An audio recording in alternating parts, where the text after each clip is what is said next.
The story of Neanderthal genetic diversity has been framed for more than a decade in a deceptive way. They were inbred, isolated, and genetically impoverished, while modern humans represent the pinnacle of genetic diversity. This narrative rests heavily on one metric: within individual heterozygosity, which is essentially a measure of how different the two copies of DNA are within a single individual. On this measure, Neanderthals do indeed look strikingly low in diversity.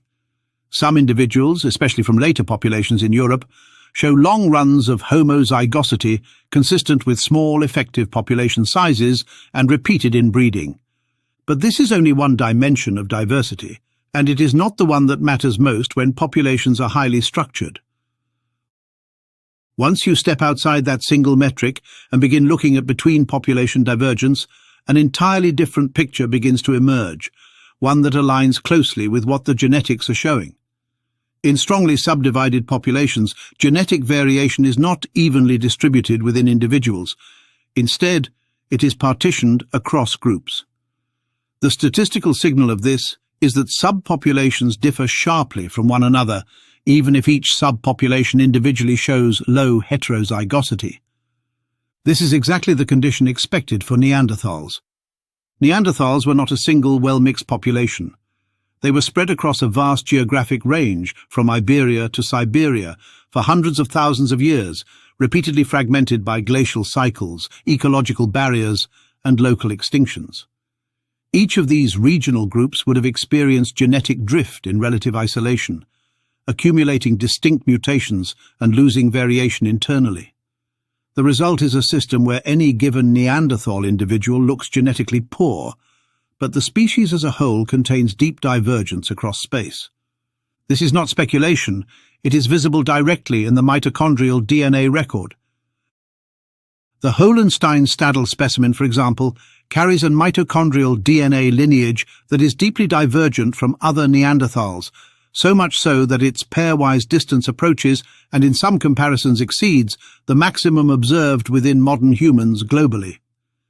When compared to other Neanderthals, Hohenstein-Stadl differs by on the order of 120 to 150 substitutions, depending on the dataset and comparison, which is an enormous amount of divergence for a lineage within what is nominally the same species. And it is not alone. When multiple Neanderthal mitochondrial DNA genomes are compared, the spread of pairwise distances is wide, far wider than would be expected if Neanderthals were simply a small, homogeneous population. In fact, when Denisovans are added to the comparison, the divergence expands even further. The genetic distance between Neanderthals and Denisovans is substantially greater than the maximum distance observed between any two present-day humans, and yet these groups are still clearly part of a connected archaic human clade, with evidence of interbreeding. This leads to a crucial realization. The archaic human clade tolerated far greater internal genetic divergence than modern humans do today, while still maintaining biological compatibility. That observation alone challenges one of the foundational assumptions behind simple models of human evolution. Under a strict neutral model, genetic diversity scales with effective population size. Modern humans, with their enormous census size and recent demographic expansions, should exhibit the greatest diversity. Neanderthals, with their smaller and more fragmented populations, should exhibit less. And within individual heterozygosity appears to confirm this. But when you examine maximum pairwise divergence, the deepest genetic splits within a population or clade, the pattern becomes far less straightforward. Neanderthal mitochondrial DNA lineages span a range that approaches the full spectrum of modern human diversity. When Denisovans are included, the archaic clade as a whole exceeds it. Nuclear DNA tells a similar story.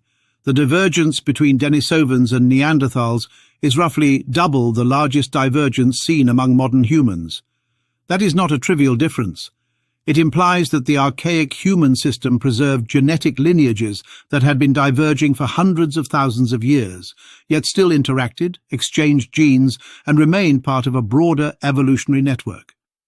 In other words, archaic humans were not genetically uniform. They were a network of deeply divergent populations, connected by intermittent gene flow. This is where the confusion around low diversity arises. When researchers say Neanderthals had low diversity, they are usually referring to local diversity, the variation within individuals or within small regional groups. But when you step back and look at the entire geographic and temporal range of Neanderthals, the diversity is not low at all. It is simply partitioned. This distinction is not just technical, it fundamentally alters how we interpret the evolutionary structure of ancient humans. Modern humans today are relatively homogeneous on a deep timescale. The maximum genetic distances between populations are limited, reflecting a recent common ancestry and repeated gene flow across continents. Even highly differentiated populations, say West Africans and East Asians, do not approach the levels of divergence seen between Neanderthal groups or between Neanderthals and Denisovans. By contrast, the archaic world appears to have been deeply structured, with long-lived regional populations that maintain distinct genetic identities over extended periods. These populations were not completely isolated. They did interbreed, but they did not homogenize in the way modern humans have.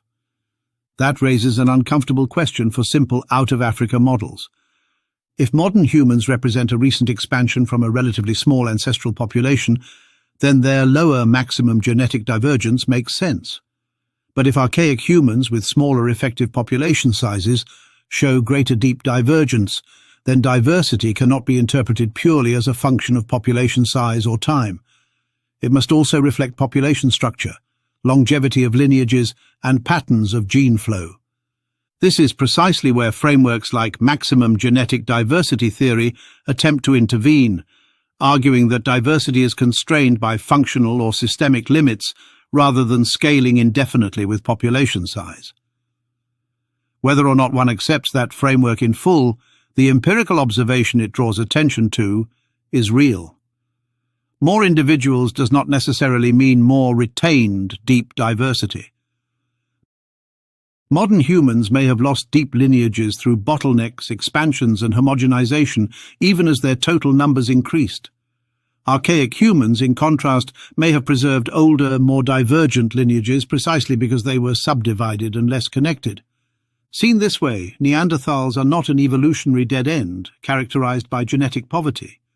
They are a different kind of system, one in which diversity exists across space rather than within individuals. And once you frame it like that, the boundary between modern and archaic humans begins to blur.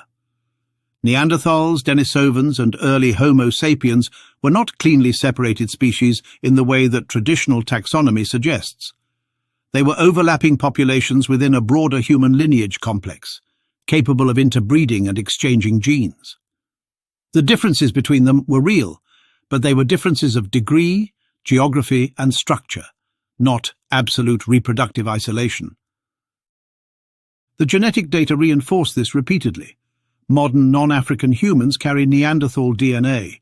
Some populations in Asia and Oceania carry Denisovan DNA.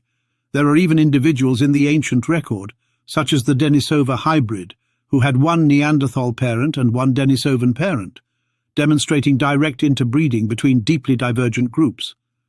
This is not what you expect from neatly separated species, it is what you expect from a metapopulation, a network of semi-isolated groups that diverge, reconnect, and exchange genes over time. In that context, the idea that Neanderthals had low diversity becomes almost misleading. A better description would be that they had low local diversity, but high global divergence. Their populations were small and inbred at the local level, but across their entire range they maintained lineages that were highly differentiated from one another. Modern humans, by contrast, show the opposite pattern, relatively high local diversity, but lower maximum divergence. These are two different configurations of the same underlying evolutionary process. And this brings us to the broader implication, the possibility that Neanderthals, Denisovans, and Homo sapiens should be understood not as separate species in a strict sense, but as branches within a single, highly structured human lineage. From this perspective, Neanderthals are not an other. They are one expression of a broader human variability, shaped by colder climates, different ecological pressures, and long-term regional isolation. Homo sapiens, in turn, are not a sudden, unique emergence, but another branch, perhaps one that expanded more successfully, but still deeply connected to the others.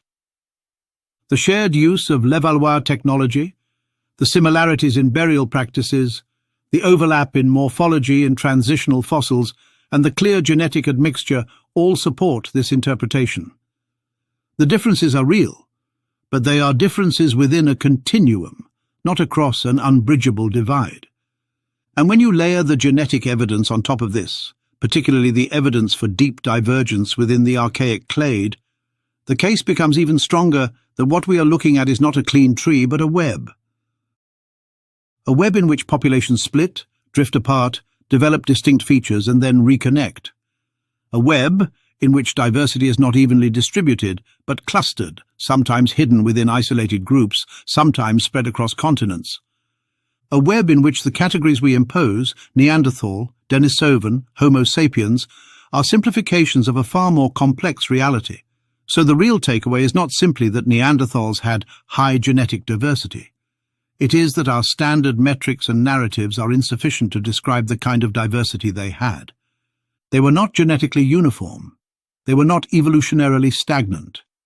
And they were not isolated in the way they are often portrayed. They were part of a dynamic, structured, and deeply interconnected human lineage, one that preserved ancient divergences even as it maintained the capacity for unity. And in that sense, the genetic story of Neanderthals does not diminish them. It expands the definition of what it meant to be human. Thanks for watching.